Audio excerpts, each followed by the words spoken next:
परमात्मने सर्वान्तरात्मने श्रीमद् वेङ्कटेशाय मङ्गलम्।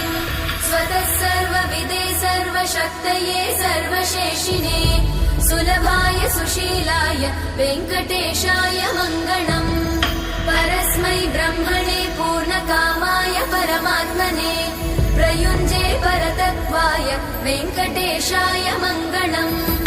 आकालतत्त्वमशान्तमात्मनामनुपश्यताम् अतृप्त्यमृतरूपाय वेङ्कटेशाय मङ्गलम्।